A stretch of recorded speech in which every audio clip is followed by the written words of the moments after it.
எல்லாருக்கும் வணக்கம்.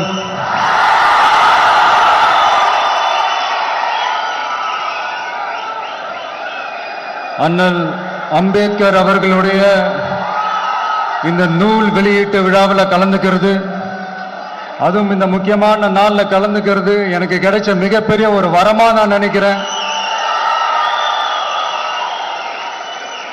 விகடன் குழும நிறுவன தலைவர் திரு ஸ்ரீனிவாசன் அவர்கள், அண்ணல் அம்பேத்கர் அவர்களுடைய பேரன் திரு ஆனந்த் டெல்டும்டே அவர்கள், நீதியரசர் ஓய்வு பெற்ற நீதியரசர் திரு சந்துரு அவர்கள், திரு ஆதவ் அர்ஜுனா அவர்கள், என் நெஞ்சில் குடியிருக்கும்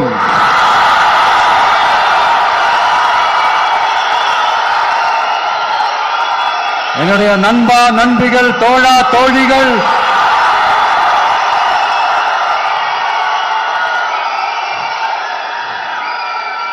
உங்க எல்லாரும் கூடவும் இவங்க எல்லாரும் கூடவும் இந்த ஸ்டேஜில் நானும் இருக்கிறது எனக்கு ரொம்ப பெருமையா இருக்கு. முக்கியமா இப்படி ஒரு பங்கனை ஏற்பாடு பண்ணி எனக்கு அந்த வாய்ப்பை கொடுத்த விகடன் குழுமத்திற்கு என்னுடைய மனமார்ந்த நன்றிகளை தெரிவிச்சுக்கிறேன்.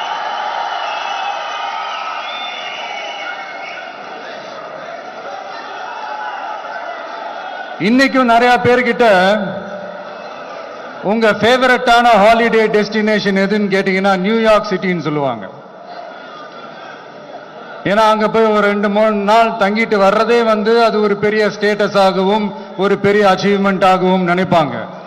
ஆனா 100 வருஷத்துக்கு முன்னாடியே நியூயார்க்லாம் போய் அங்க உலக புகழ் பெற்ற கொலம்பியா யூனிவர்சிட்டியிலலாம் போய் படிச்சு டாக்டர் பட்டம் வாங்கி சாதிச்ச ஒரு அசாத்திய மாணவர் ஒருத்தர் இருந்தார். அது கூட பெருசு இல்ல, அவர் எந்த சூழ்நிலையில அங்க போய் படிச்சு சாதிச்சாருன்றதான் மிகப்பெரிய விஷயம். அன்னைக்கு அந்த மாணவரை, நீ இந்த சாதியில பிறந்திருக்கிற, உனக்கெல்லாம் படிக்கிறதுக்கெல்லாம் தகுதி இல்லை, நீ எல்லாம் எதுக்கு ஸ்கூலுக்கு வர, அப்படி இப்படின்ட்டு அவர் வாழ்ற சமூகமே அவரை தடுத்துச்சு. அதையும் மீறி அந்த மாணவர் பள்ளிக்கூடம் போனா சக மாணவர்களுடன் சரிசமா உட்கார்ந்து படிக்க அவருக்கு அனுமதி இல்லை.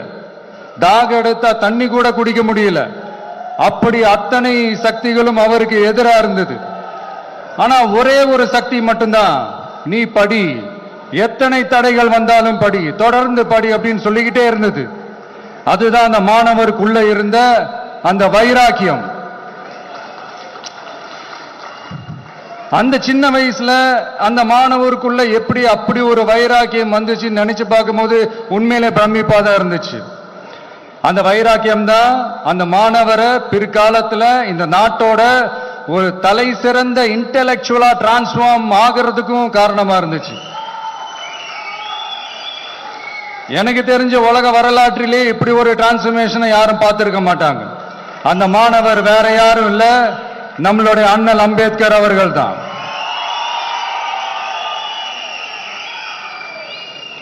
வன்மத்தை மட்டுமே தனக்கு காட்டி இந்த சமூகத்திற்கு அவர் திருப்பி என்ன செஞ்சாரு அப்படின்னு அதை படிச்சு பார்க்கும்போது உண்மையிலே மெய்சில் இருக்க வச்சது. பிறப்பால் நாம் அனைவரும் சமம், நீ எந்த சாதியில பிறந்திருந்தாலும் எந்த மதத்தை பின்பற்றினாலும் சட்டத்தின் முன் நாம் அனைவரும் சமம் அப்படிங்கிற ஒரு உயரிய கோட்பாட்டை உறுதி செய்யும் நம் நாட்டின் அரசியல் சாசன சட்டத்தை வழங்கி நம்ம நாட்டில் இருக்கிற எல்லாருக்குமே ஒரு பெருமை தேடி தந்தவர். இன்னைக்கு ரிலீஸ் பண்ற இந்த புக்ல எல்லோருக்குமான தலைவர் அம்பேத்கர் அப்படின்ற அந்த புக்ல ஒரு 100க்கும் மேற்பட்ட கட்டுரைகள், நேர்காணல்கள் எல்லாமே இருக்குது. அதுல என்ன ரொம்ப யோசிக்க வச்சது அவர் எழுதின அந்த பயோகிராஃபி தான். வெயிட்டிங் ஃபார் அ வீசான்னு சொல்லி அதுக்கு தலைப்பு வச்சிருந்தார். அதுல அவர் லைஃப்ல ஃபேஸ் பண்ண விஷயங்கள், அவரை பாதிச்ச விஷயங்கள் எல்லாமே கிட்டத்தட்ட ஒரு 6 சம்பவங்கள் பத்தி அதுல குறிப்பிட்டிருந்தார். அதுல ஒரு 2 விஷயம் ரொம்ப பாதிச்சது என்னன்னா, அதுல ஒண்ணு, அவருக்கு 9 இயர்ஸா இருக்கும் போது அவரும் அவருடைய பிரதரும் வெளியூர்ல இருக்கிற அவங்க அப்பாவை பார்க்கறதுக்காக போறாங்க. அப்ப ட்ரெயின்ல இருந்து இறங்கி இந்த மாட்டு வண்டிக்காக வெயிட் பண்ணிட்டு இருக்கும் போது ஒருத்தர் கூட அவங்களை ஏத்திட்டு போறதுக்கு தயாரா இல்ல. ஏன்னா அந்த அளவுக்கு தீண்டாமை கொடுமை. அப்போ கொஞ்சம் எக்ஸ்ட்ரா பணம் காசெல்லாம் கொடுக்குறோன்னு ஒரு வண்டிக்காரர் ஒத்துக்கிறார். அப்ப கூட அந்த வண்டிக்காரர் என்ன பண்றாருன்னா, அந்த பசங்களை வண்டி ஓட்ட சொல்லிட்டு இவரு தீட்டு பட்டுடும்னு சொல்லி வண்டியில ஏறாம நடந்து போறாரு. அந்த நாள் முழுக்க அந்த பசங்களுக்கு குடிக்க தண்ணி கூட கொடுக்காம அந்த டிராவல் எவ்வளவு கொடுமையா இருந்துச்சுன்னு சொல்லி அதுல மென்ஷன் பண்ணியிருந்தார். ரெண்டாவது, அதே அம்பேத்கர் அவர்கள் அமெரிக்கா பிரிட்டன்ல எல்லாம் போய் படிச்சு டாக்டர் பட்டம்லாம் வாங்கி சாதிச்சு ஒரு பெரிய வழக்கறிஞரா இந்தியாவுக்கு திரும்ப வராரு. அப்போ மும்பைக்கு பக்கத்துல ஒரு கிராமத்துக்கு அவரை கூப்பிடுறாங்க. அப்போ அவர் ஒரு அரசாங்க பொறுப்புல இருக்கிறாரு. அந்த கிராமத்துக்காரங்க ஒரு வண்டியை ஒண்ணு ஏற்பாடு பண்ணி அவரை கூட்டிட்டு வரணும்னு நினைக்கிறாங்க. ஆனா அந்த வண்டி ஓட்டுறவரு அவருக்கு சமமா உட்காந்து வண்டி ஓட்டுறதுக்கு யோசிக்கிறாரு, மறுக்கிறாரு. ஒரு லண்டனுக்கு போய் ஒரு பாரிஸ்டர் பட்டம் வாங்கிய அம்பேத்கரை விட ஒரு வண்டி ஓட்டுறவர் தன்னை உயர்ந்தவனா நினைக்கிறார். அதுதான் அந்த சமூக கொடுமை தான் அவரை சமத்துவத்துக்காக போராட வச்சது. எனக்கு ஒரு டவுட்டுங்க, இன்னைக்கு திரு அம்பேத்கர் அவர்கள் உயிரோடு இருந்திருந்தா என்ன நினைப்பாரு? இன்னைக்கு இருக்கிற நம்ம இந்தியாவை பார்த்து அவர் பெருமைப்படுவாரா, இல்ல வருத்தப்படுவாரா, இல்ல அப்படியே வருத்தப்பட்ட எதை நினைச்சு வருத்தப்படுவாரு? இன்னைக்கு நம்ம நாடு முழு வளர்ச்சி அடையணும்னா ஜனநாயகம் காக்கப்படணும். அந்த ஜனநாயகம் காக்கப்படணும்னா அரசியல் அமைப்பு சட்டம் காக்கப்படணும். அதுக்கான பொறுப்பு, அந்த கடமை நம்ம ஒவ்வொருத்தருக்கிட்டையும் இருக்கணும்னு தோணுச்சு. அந்த பொறுப்போடும் அந்த கடமையோடும் தான் இதை நான் ஆணித்தரமா சொல்றேன். ஜனநாயகத்தை நாணிவேர் ஃப்ரீ அண்ட் ஃபேர் எலெக்ஷன்ஸ், சுதந்திரமான மற்றும் நியாயமான தேர்தல்.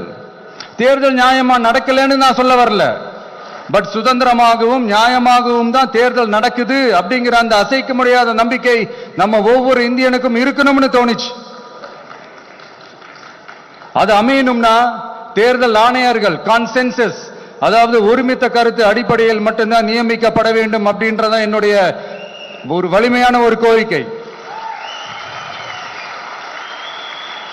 இரண்டாவது, ஏப்ரல் 14 அண்ணல் அம்பேத்கர் அவர்களுடைய பிறந்த நாள்.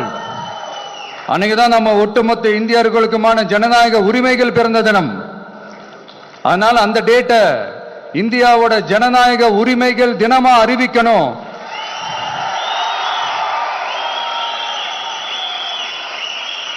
அப்படின்றத என்னுடைய இன்னொரு தாழ்மையான ஒரு வேண்டுகோள். அது இந்திய ஒன்றிய அரசிடம் நான் முன்வைக்கிறேன்.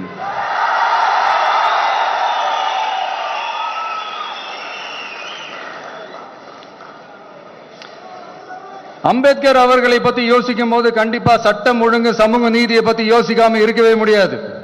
இன்னைக்கு மணிப்பூர்ல என்ன நடக்குதுன்னு நம்ம எல்லாருக்குமே தெரியும். ஆனா அதை பத்தி கொஞ்சம் கூட அதை கண்டுக்காம ஒரு அரசு மேல இருந்து நம்மளை ஆண்டுகிட்டு இருக்கு.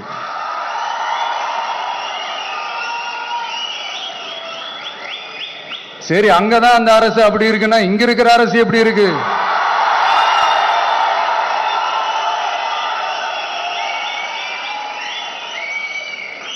இங்க நம்ம தமிழ்நாட்டில் வேங்கை வயல்னு ஒரு ஊர்ல என்ன நடந்துச்சுன்னு நம்ம எல்லாருக்குமே தெரியும்.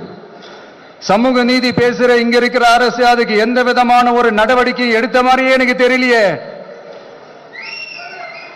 இவ்வளவு காலங்கள் தாண்டி, இத்தனை வருஷங்கள் தாண்டி ஒரு துரும்ப கூட கிள்ளி போடலையே.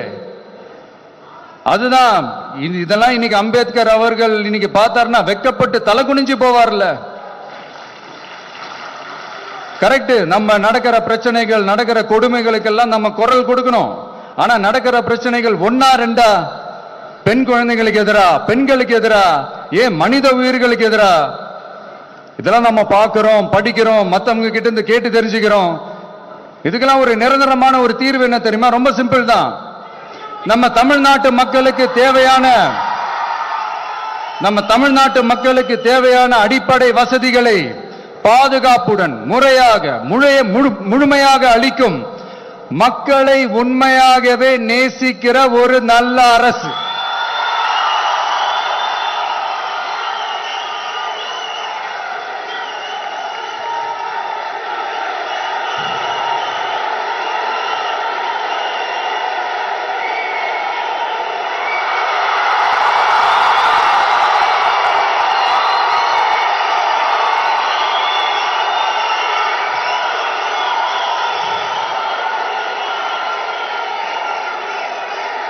அதான் சொன்னேன், இது அமைஞ்சிட்டாலே போதும், அதான் ரொம்ப சிம்பிள்னு சொன்னேன். அதனால இங்க டெய்லி நடக்கிற பிரச்சனைகளுக்கு சம்பிரதாயத்துக்காக ட்வீட் போடுறதும், சம்பிரதாயத்துக்காக அறிக்கை விடுறதும், சம்பிரதாயத்துக்காக நானும் மக்களோட மக்களா இருக்கிறேன்னு காட்டிக்கிறதும், சம்பிரதாயத்துக்காக மழை தண்ணியில நின்று போட்டோ எடுக்கிறதும்,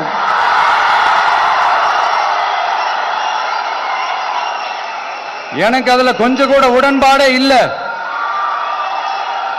பட் என்ன பண்றது, நம்மளும் சம்பிரதாயத்துக்காக சில நேரத்தில் அந்த மாதிரி செய்ய வேண்டியதா போயிடுது.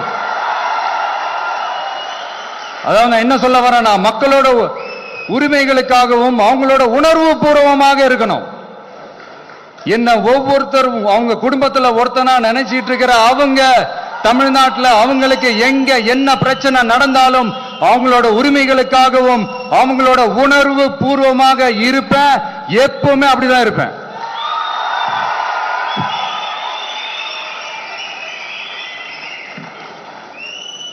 மக்கள் உணர்வுகளை மதிக்க தெரியாத,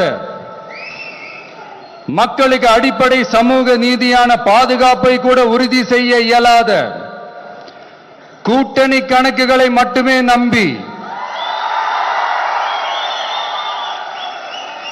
இருமாப்புடன் 200 வெல்வோம்,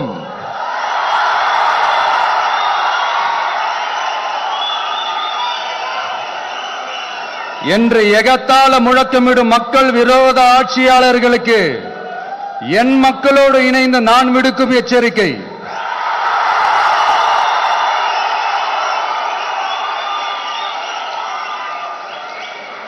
நீங்க உங்களோட சுயநலனுக்காக பல வழிகளில் பாதுகாத்து வரும் உங்கள் கூட்டணி கணக்குகள் அனைத்தும் 2026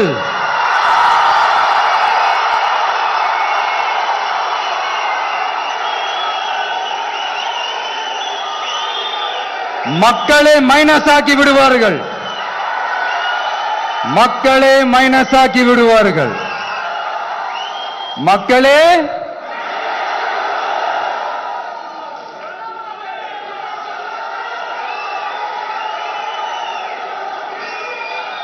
எனக்கு இந்த வாய்ப்பு கொடுத்த விகடன் குழுமத்திற்கும் வந்திருக்கும் பெரியோர்களுக்கும் சான்றோர்களுக்கும் மீண்டும் என்னுடைய வணக்கங்கள், மீண்டும் என்னுடைய நன்றிகள். கடைசியா ஒரே ஒரு விஷயம், விடுதலை சிறுத்தைகள் தலைவர் திரு தோல் திருமாவளவன் அவர்கள்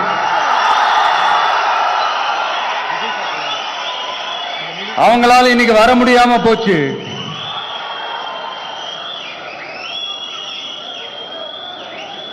அம்பேத்கர் அவர்களுடைய புத்தக வெளியீட்டு விழாவிற்கு கூட அவரால் கலந்துக்க முடியாத அளவிற்கு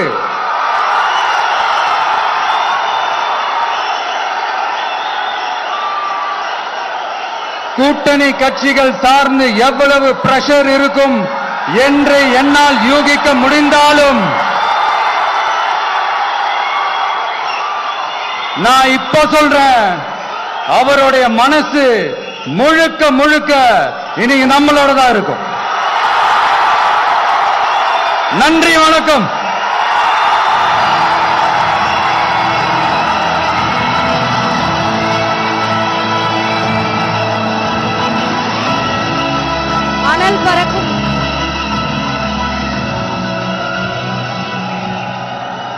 Thank you, Vijay sir. கடைசியாக உங்ககிட்ட இன்னும் ஒரு ரிக்வெஸ்ட். இந்த நூலை வெளியிடுறதுக்கு பக்கபலமா இருந்த சில ரைட்டர்ஸ் இங்க இருக்காங்க. அந்த ரைட்டர்ஸ் நான் ஒவ்வொருத்தங்களா மேடைக்கு அழைக்கிறேன். உங்க கையால இந்த புத்தகத்தை நீங்க அவங்க கிட்ட கொடுக்கணுங்கிறது ஒரு ரிக்வெஸ்ட். தேங்க்யூ.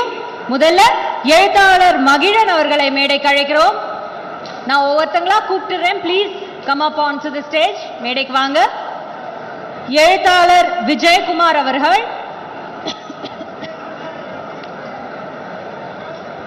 மொழிபெயர்ப்பாளர் கிருபா அவர்கள்,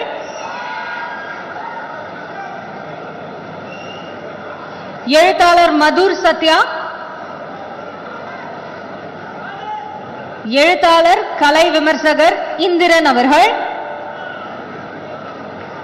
எழுத்தாளர் புளியந்தோப் மோகன் அவர்கள்,